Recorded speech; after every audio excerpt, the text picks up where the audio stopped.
Yeah, man. From the islands to the yard. Bulldog history still run deep in the bloodline. Part 3. Legends never dead. Yeah, man. Bloodline run deep like Kingston Street Code. Yard man know how the legacy go from Frisco line to the Carvel control. Bulldog spirit in heart and soul. Legends never dead. Bloodline run deep like Kingston Street Code. Yard man know how the legacy go from Frisco line to the Carvel control. Bulldog spirit in heart and soul. Legends never dead. Frisco stepping like a dan pan the throne. Every yard man know when the bloodline grown. Son after son carry fire in the vein. Generation rise up and repeat the same. Strength in the chest and the drive never low. Pedigree heavy everywhere that you go. When bulldog men start chasing the flow, half of the road lead back to Frisco. From the old school days when the yard lights dim, to my legends rise up, rascal and not within. Not just dogs but pillars of the game. Bloodline echo when you calling the name. Breeders worldwide try capture the spark. Foundation dogs that left their mark. Every great story got roots in the past. Some of those roots still holding fast. Bloodline run deep like Kingston Street Code. Yard man know the legacy go from Frisco line to the Carver control. Bulldog spirit in heart and soul. Legends never dead. Now Carver blood moves strong to the scene. Sharp breathing vision make the future seen. Line after line like a soldier brigade. Generations built from the choices he made. Hard working dogs with the fire inside. Legacy moving like a non-stopping tide. From yard to yard where the real ones know.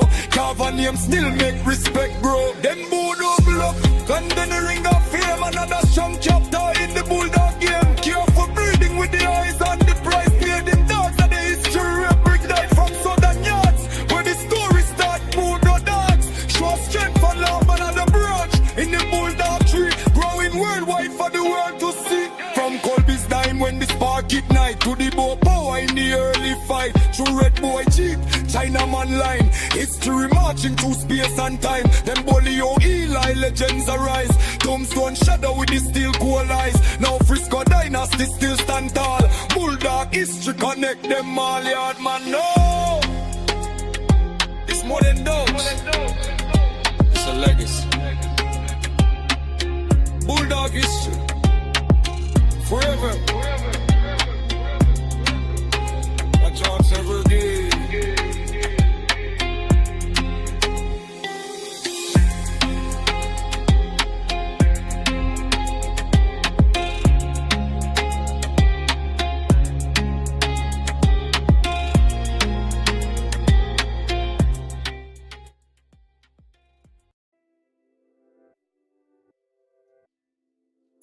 Yo, what's good, big dog? Can you hear me?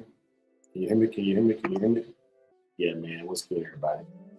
What's good? What it do? Back in here again.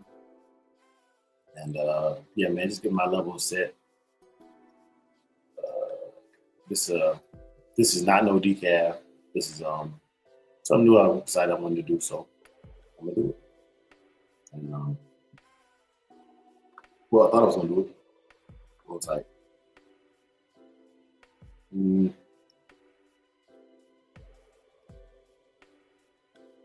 So yeah, giving the algorithm time to get out there, man. And appreciate y'all, man. Do me a favor, man. Hit that like button if you're watching on YouTube. And if you're watching on Facebook, hit that like button, man. Make sure you follow us on Facebook and Instagram. Big push. I'm doing a big push right now to grow the network. If you're new to this channel and you've never seen this before, we're going to talk about some different topics, man. Dogs, this, and the third, man. And really want to enjoy it with you guys. But in the meantime, to the show. All right. So I'm going to call this show The Breakdown. And it's called A Breakdown for a reason. Here, I'm going to break down what I think pedigrees and bloodlines look like from my perspective. I think that I've seen a lot of other people do pedigree breakdowns, and for me, it just never made sense. So today I'm going to talk about Red Boy. And this Bass Tramp Red Boy. Get the pedigree pulled up before I start talking, so I can have a background for you. I know y'all visual people are visuals. People love to see visuals, so we'll show you a visual.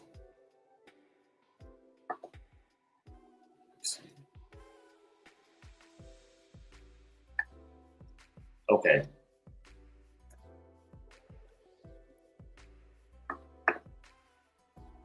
Bass Tramp Red Boy. Bass is the last name of the actual owner of Red Boy. He was supposed to be bred by Teal's Jeff and McLeod's Susie Q Gal, right? And therein lies the controversy and the issue, because, as we all know, that is becoming high contention, man. What's good, Hardface? What's good, Big Dog? All right, y'all. So now we got our topic, man. Let's just go through this episode and get it done. Y'all know I don't like to be here for too long. Start telling lies if you're here for longer than an hour or so. Welcome to the new podcast, The Breakdown. This is our first time on this channel doing this. It's going to be about dogs, real working dogs, hunting dogs, show dogs, and the culture around all that, right? Today, and in most episodes, we're going to talk about working dogs, dog training, dog nutrition, hunting with dogs, breed history, and the truth behind a lot of myths online. This is not going to be a politically correct podcast. If you want a politically correct podcast, I need you to go back and watch our shows on Shogun Unlimited. All right, but this is Dre's opinion. This is Dre's world right here. Samurai Kennel stuff, Old Yeller stuff. This is going to be a real conversation about real dogs and real dog man history. If you are someone else who respects working abilities of dogs, breeding, or history, you might be in the right place. But if not, this ain't gonna be your cup of tea. If you're not willing to argue or stand on your points, this is not gonna be a good thing. I'm gonna make some very controversial statements. Controversial to me. Today's episode is the pilot episode. So I want to start with something I find important, and I think that's Red Boy. If it wasn't Red Boy, it would have probably been Eli, to build upon these dogs and these misnomers. Before we talk about dogs, though, I need to talk about what my goals are, who I am, and what I'm trying to do with this thing. So check it out. Y'all know me as Andre Williams, just Dre. Just call me Dre. If you don't know me, that's that in Samurai Works. People call me Shogun. Y'all know that. All of y'all here are regulars. You got wrenches and stuff, right?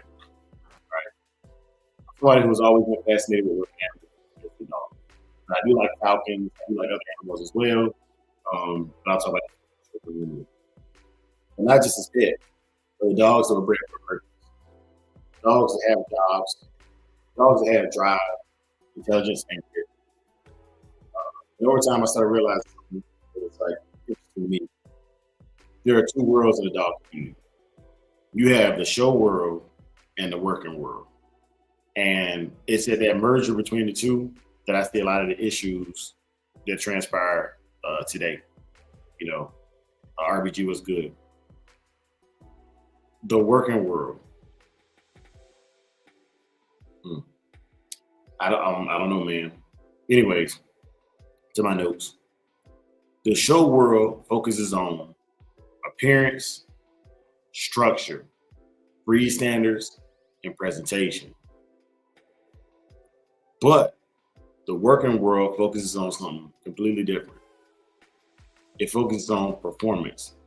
Can the dog do what it was bred to do? Can it hunt? Can it work? Does it have endurance? Does it have mental strength? And when you start digging into the history of certain breeds, you start discovering stories that are incredible, controversial, and sometimes almost mythical. That's why I started really studying the American Pit Bull Terrier.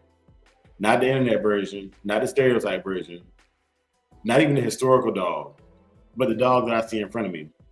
And eventually, it led me to building my dog, Saki. So let me show y'all a little clip real quick. I put out a video on both of the YouTubes. It'll be released at 9 a.m. on Shogun Unlimited, but here's a little clip of my dog, Saki, and I'll get back to the script. Okay.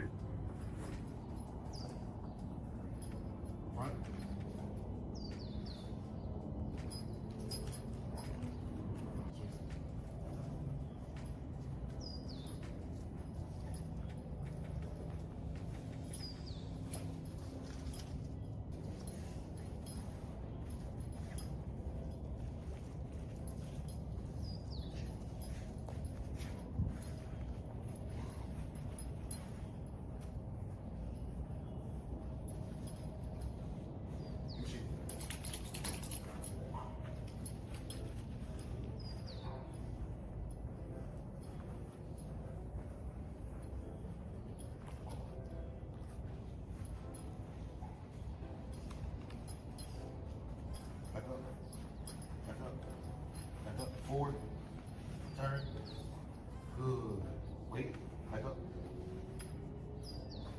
come on, back up, back up, back up, yes, good, wait, back up. Okay, so y'all probably wondering to yourself, oh Trey, what the heck did that have to do with Red Boy and breaking the pedigree? I'm gonna explain that as we go throughout the show. But I do want to say that Red Boy does appear in my dog's pedigree very, very far back. But I still see the use. I still see use of it. So if I put that in there, I want to share that with y'all, man. Talk about that. So let me introduce my dog. His name is Saki. He is an American Pit Bull Terrier. He's registered American Pit Bull Terrier with the APBT. Now before you go jump into conclusions, let me say this clearly. When I talk about this breed, I'm talking about history, genetics, and working traits, not just fighting traits. I'm not glorifying illegal activity, but if you ignore the history, you don't understand the breed, Saki represents something I respect deeply. He comes from working bloodlines, lines that were bred for determination, endurance, drive, and intelligence. And when you own a dog like that, you realize something real quick. These dogs are different. They're not lazy couch dogs. They want purpose. They want work. They want engagement. And if you don't give them that, they'll create their own job. This is why I believe training and structure matter so much. And I'm going to continue to push it, and I'm going to push it, and I'm going to push it. And if you push back, cool, but I'm still going to push my point, period. You're not changing my mind on that. I've been screaming that for 4.5, 5 years now. The interesting part about Saki, though, isn't just him. It's the history behind him. It's buried in his pedigree. One of the most famous dogs in his pedigree is the dog I just showed you, and you have on the screen right now, Red Boy. Now, if you're new to Pit Bull history, you might not know that name, which is kind of hard to believe. If you've done any research on Pit Bulls at all, it's kind of hard to believe that you don't know who Red Boy is. But that's why I want to break this down, because I realize that my group is going to be people who subscribe to my dogma, my doctrine. You know what I'm saying? So I'm not trying to reach other groups. I'm trying to reach my group. I'm going to reach my group, you know. So that being said, man, y'all, those of y'all who've been here rocking with me, keep rocking with me. Those of y'all that are new, get in where you fit in. You know what I'm saying? Get in where you fit in. But definitely, this is for a younger generation.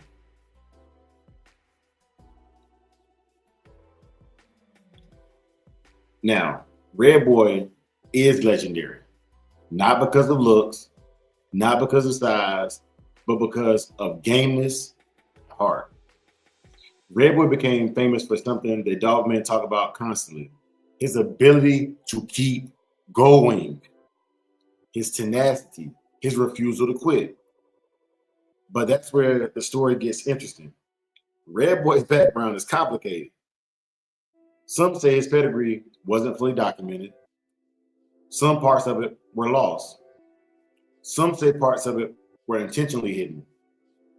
In the old dog world, pedigrees were sometimes more like stories than paperwork.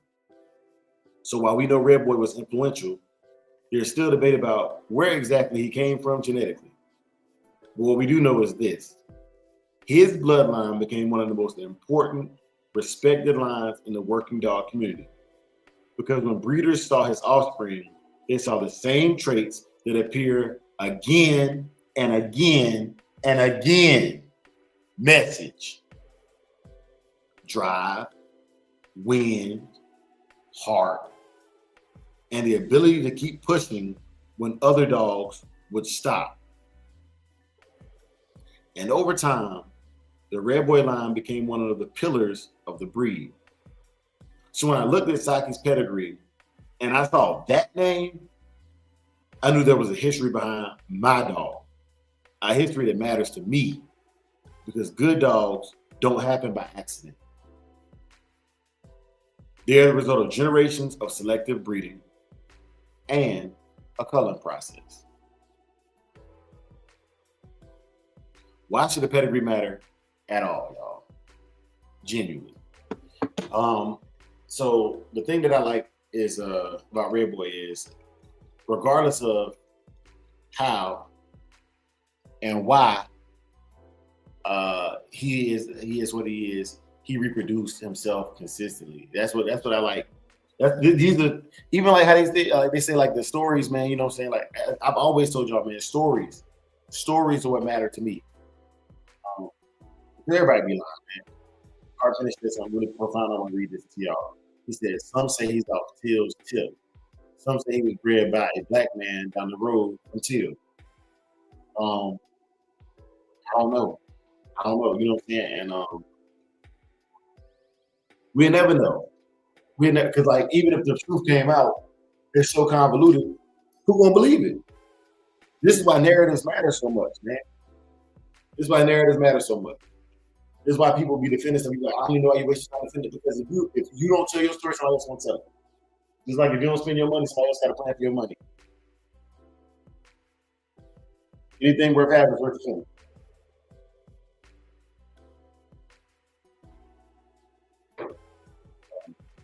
Thank you for sharing that article. That's exactly what I want this live to be like. You know what I'm saying? Dropping information. Those information you share, that's important. Young folk need to know that there's several stories speculated about.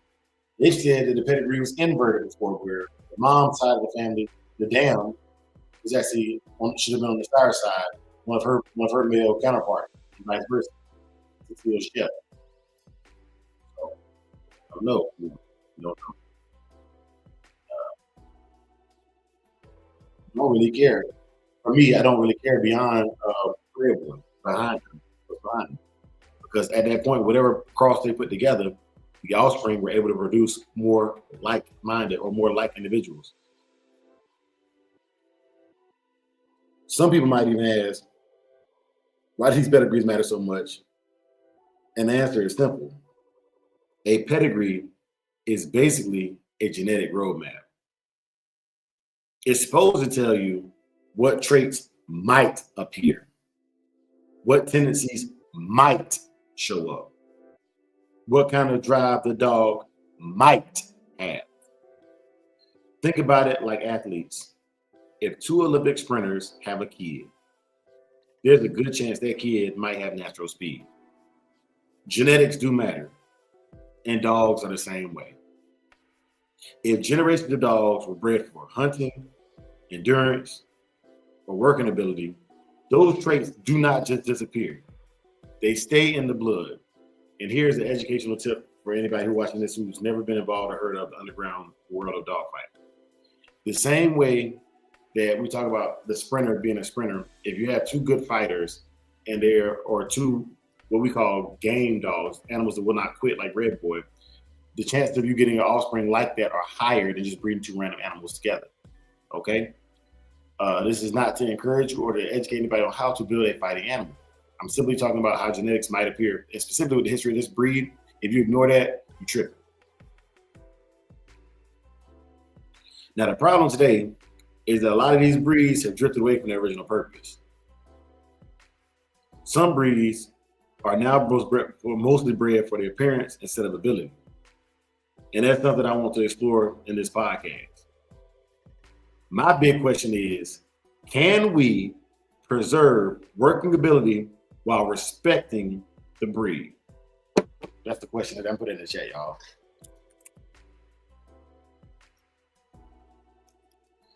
Can we preserve? Y'all, my spelling is off. Just bear with me, man.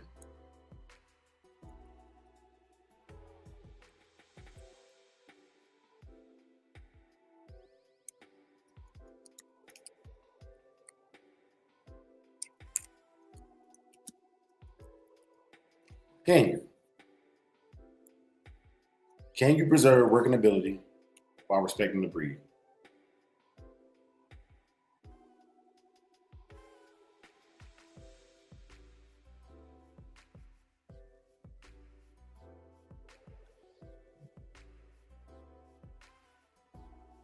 That's something we're going to talk about a lot on this show. You know, how do you preserve the tenacity, the grit without fighting these animals? Or bull baiting, which is both illegal. The closest thing you're going to get to is hawking, period. I'm not just here to talk about pit bulls. I'm not here to just talk about all kinds of dogs. I just want to talk about working dogs, hunting dogs, protection dogs, and show dogs. Future episodes like this one are going to cover things like dog nutrition, what actually makes a good working diet, the difference between kibble, raw feeding, and performance feeding of my dogs. Because I talk about all this stuff on Shogun Unlimited, but on Shogun Unlimited, it's generalized. I'm sharing the floor. I'm sharing my moves with y'all on Shogun Unlimited. Brother Dickie, what's good, big dog? On Samurai K9, I'm talking about what I use, what I do, and how it works, my results. Shogun Unlimited, I do the same thing, but I'm very much more open and receptive to hearing what other people have to say on Shogun Unlimited. Like on this one, y'all know I don't use macro, I use sardines, and I'm sticking with sardines. And then what I would do is, if I compete against somebody who uses macro, we could go over on Shogun Unlimited, we could do an interview, we could talk about it, hibbity hoopla, flippity flop, whatever. And then if I decide to switch to macro, then I would then track my dog's responses to macro and their diet over here on this channel and show you the results over here. Okay, so it's both channels third purpose. Shogun Unlimited is so I can cover whatever I want to cover. It's already monetized. It's already doing well. It doesn't need me. It runs itself. This channel is a little bit more specific to pit bulls, American Pit Bull Terriers, and my line of dogs. So I definitely want to make sure I'm overtly articulating that. So there's a show coming up this weekend. Of course, we can talk about conditioning. I'll probably go live on the road on my way to Texas and Louisiana. We'll talk about how to build endurance in working dogs. We're also talking about dog culture, the good and the bad, because the internet has created a lot of myths about dogs, and some of these myths actually can hurt the breeds we care about. This podcast will be about education, history, and real conversations. In our next episode, we're going to further dive into the important difference between working and show dogs, though. All right, this is a topic-driven episode, topic-driven series. I don't even know like if I'm gonna go live with this every day. This might just be like, I don't know. I gotta make my decisions, so y'all bear with me on this. But yeah, let's get into Red Boy. So his pedigree, I don't even want to read it to you because I don't believe it. And even if it's true, the people who have ruined it for everybody by saying that it's not accurate have completely tarnished it. It's almost like somebody calling.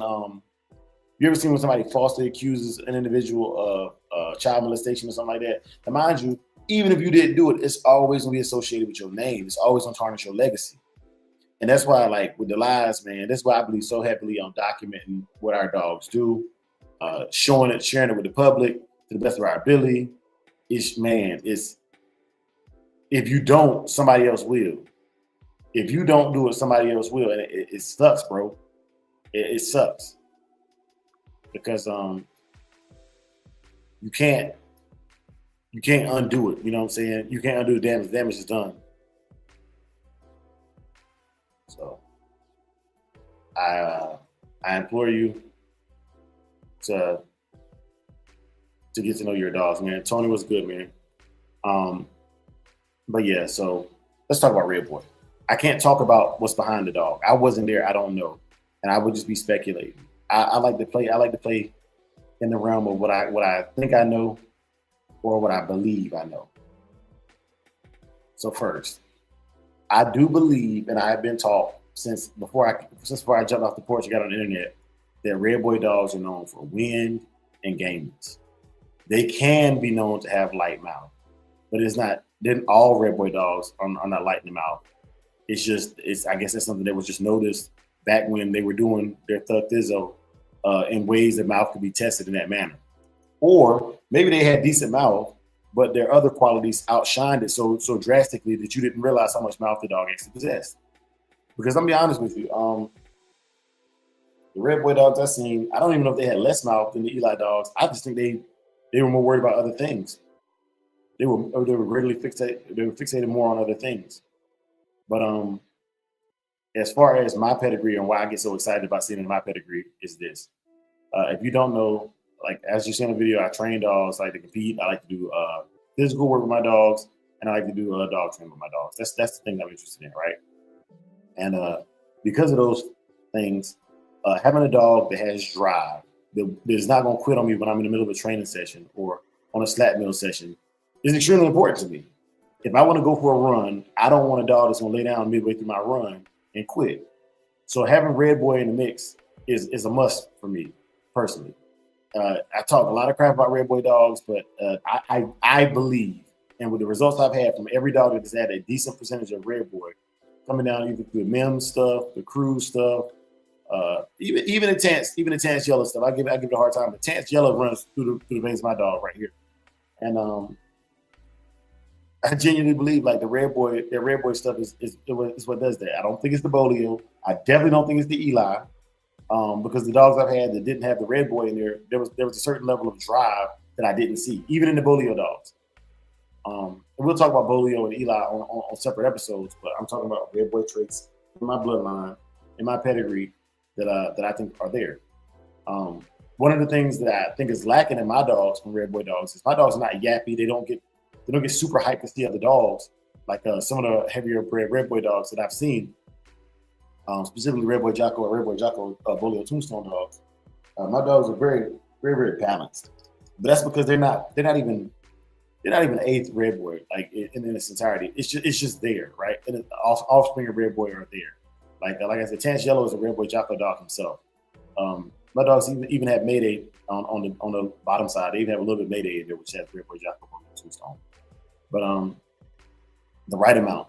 And with me doing protection work, it can't be too much because I need a dog that's driven but smart. And so I have to put some other things in there to make it work. But I'll tell you the qualities or things I think heavier Red Boy blood would improve in my blood, right? And this is from my personal observations. Right now, I think my dogs have incredible mouth. And if I was going to go hog hunting, I think the one thing my dogs could use is a little bit more speed. Not endurance necessarily, but just speed, like just faster over closing the distance on a hog or anything like that.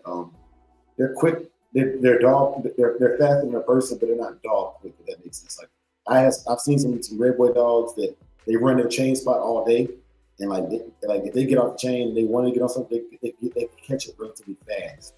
And they get to it like really, really fast. Also, I think some of the Red Boy dogs are a little bit more springy than my dogs. My dogs are a little bit more bulldog built, a little more bully son style of dogs. But I believe Red Boy dogs also bring that springiness that you could add to a dog to make it a better walk on the dog. So definitely that. I don't think the Red Boy intelligence is where my dog's abilities to pick up the skills and the training that I have on. I don't think Red Boy encourages that at all, y'all. And the reason why I say that is I've had dogs that are pure Red Boy Jocko or even 3/4 Red Boy with a Jocko Bolio Tombstone on the bottom side with Hendrix, and the training was not nearly as easy. Like it was actually quite difficult to even get the dog to focus because it was just on all the time. Like if lead rustled in the background, or if another dog barked, like he would lose focus very, very quickly, right? On me. He would lose focus on me very, very quickly. And even with food or toys, the dogs that I had, your dogs that I've had that are higher percentage Red Boy or Red Boy Jocko dogs, their focus just wasn't there. But if you look at this dog here, he has good focus. And some of that comes from training, but like I'm telling you, like some of that genetic, man, like you can't make a dog focus better. You can force them to focus on you by compulsion, shock collars or choke collars or things of that nature to force them to look at you and correct them when they look away. But to actually get the results you want, man, it requires a dog to bond, a focus, man. So I definitely think that the Red Boy does not help with that. So if you're looking to add a Red Boy to your mix, that may not be the way to go. And I'm only speaking from experiences I've had with them. I've never really had the Burns blood like that. I had a little bit of Burns Stumpy blood, but not enough, for me to be giving a dissertation on it or nothing like that. But yeah, I think that based upon the history of that dog and what was articulated over generation after generation was win, drive, and willingness to not quit. So if you're looking to add a Red Boy to your yard, get it from the right people. That's for you to decide. I'm not going to make suggestions on where to get your Red Boy blood from. But get it from the right people in the right amounts for whatever it is you're doing. I will say this: even if somebody had a pure Red Boy dog at this time, because it's so far removed, I wouldn't want a pure Red Boy dog at this point in time. I would want a dog that had been crossed out to loosen that blood and get rid of some of that inbreeding depression that can be caused, and but still shows those traits. Wife getting good. What's up, baby? But yeah, y'all. So we're about halfway through the show right now. Let me hit y'all with this. Which one is it? Let's see. Yeah. Give y'all another of these mixes real quick, and then we can right back to the show. The first chapter told you where it started, but this chapter, this one's darker. More legends, more ghosts in the bloodline. Welcome to Bulldog History, Part 2. Yeah. Back alley yards where the cold wind blow. One name echoed heavy, Bolio. Not the biggest dog, not the loudest bark, but hard like a furnace, burning in the dark. Bolio blood ran deep in the game. Breeder saw the future every time he was named. Foundation roots in the pedigree soil. Quiet little dog that changed the whole coil. Blood in the yard, history in the chain. Legends leave echoes running through the vein. From shadows to glory, every dog got a tail. Bulldog history carved deep like a nail. Blood in the yard, history in the chain.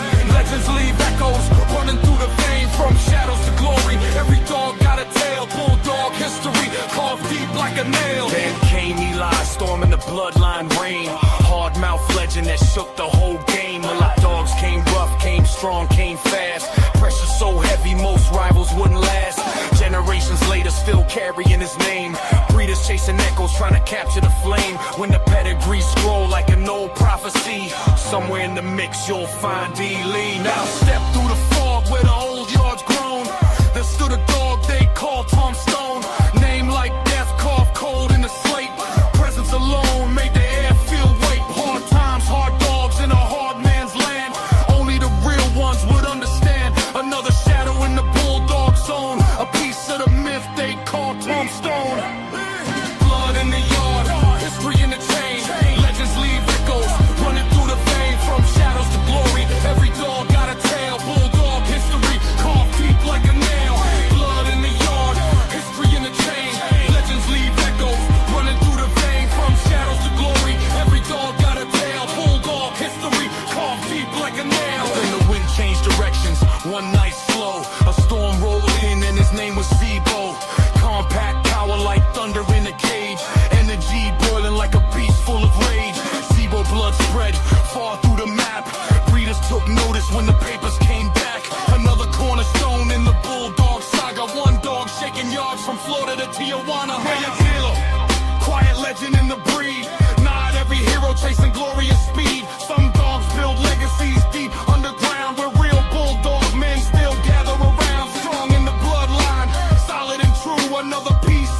history few people knew. Passed through generations like a whisper in time. Yellow still living in the modern line. From polio frame to Eli Storm, from tombstone shadows where legends are born. Through Seabolt power and Yellow's name, every dog added fuel to the bulldog flame. This ain't just dogs, it's history told. Bloodline stories that never grow old. Part 2 of the saga, carved in rhyme. Bulldog history, marching through time.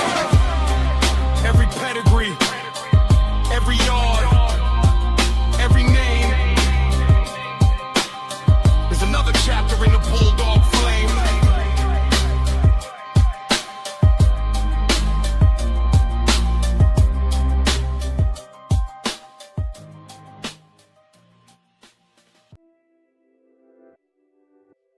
Yeah, man. So those tracks, like I said, I'm gonna keep doing those because it's just more of my iteration of what I think that that needs to be spread, or the information I would like for the younger generation to have, at least from over here.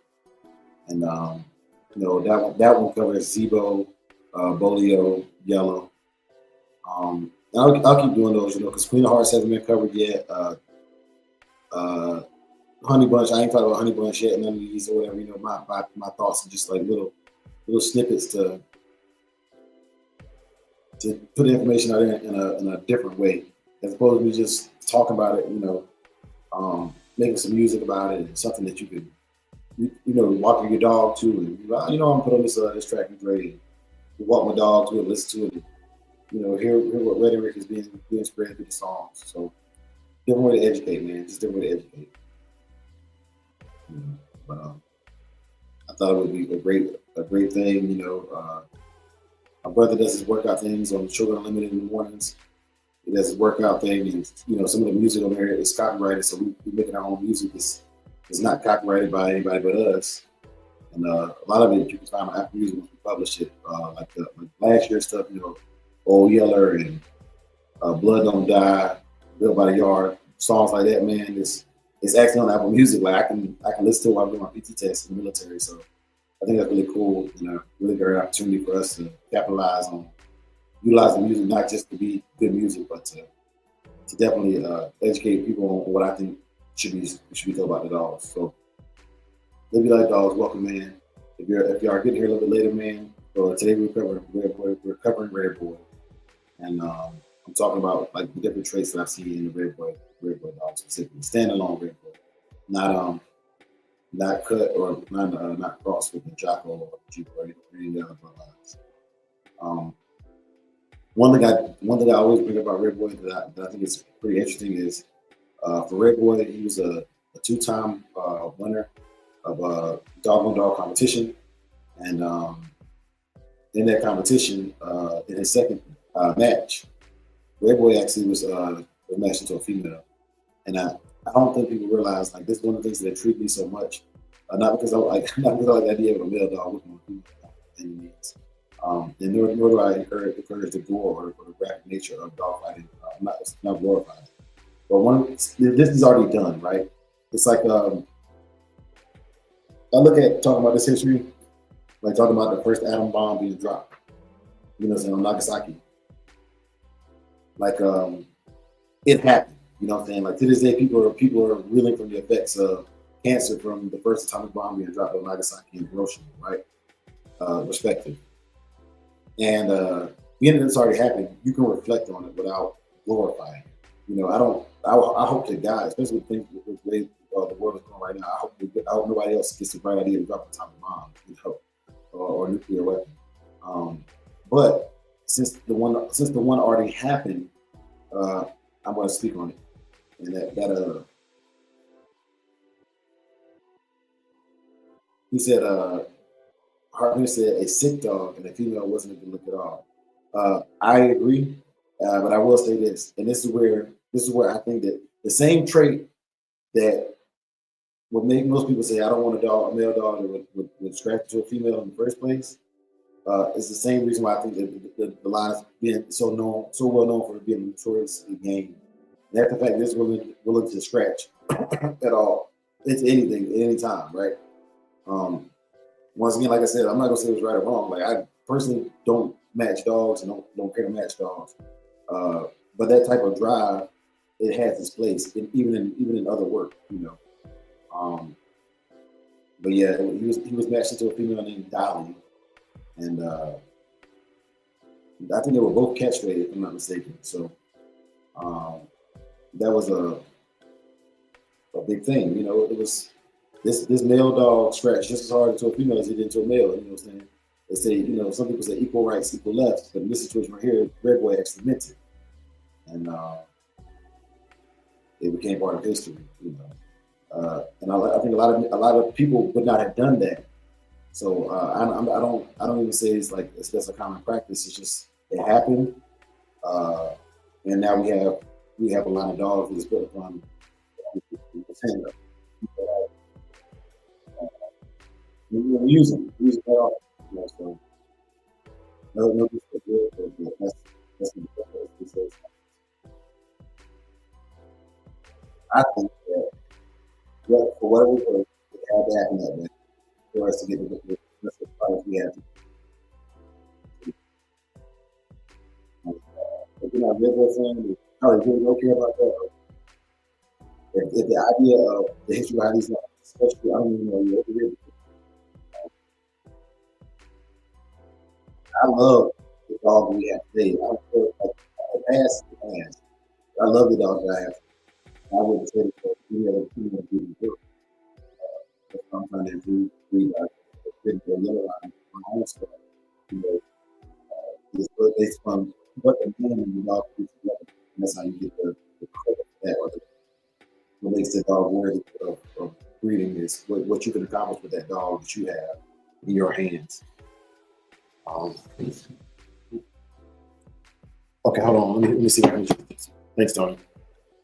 I don't think I. Oh, dang. Maybe not. So check.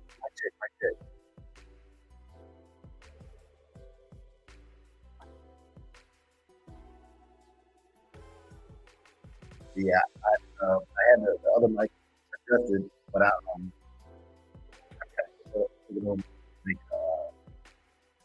make it play. There we go.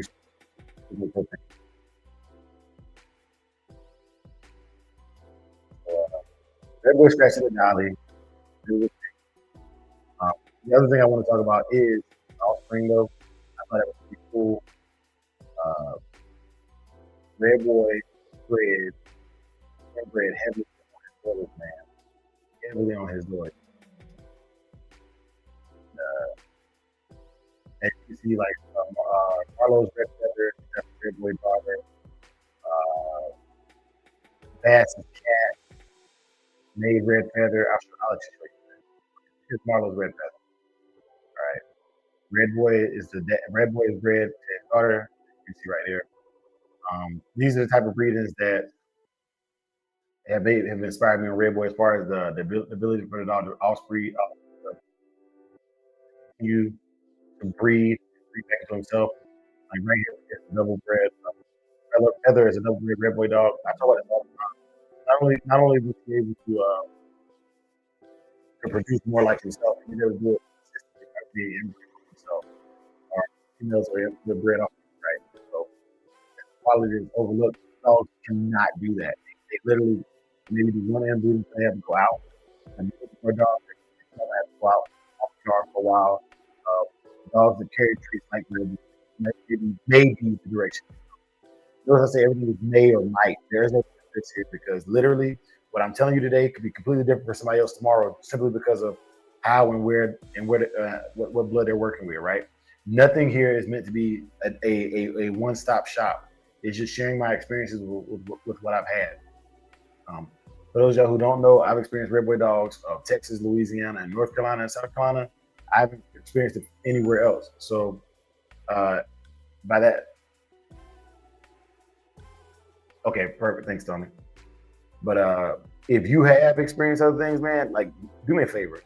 Like either one, give me a holler, call in, correct the discrepancy, or do a podcast, do your own podcast about it. You know what I'm saying?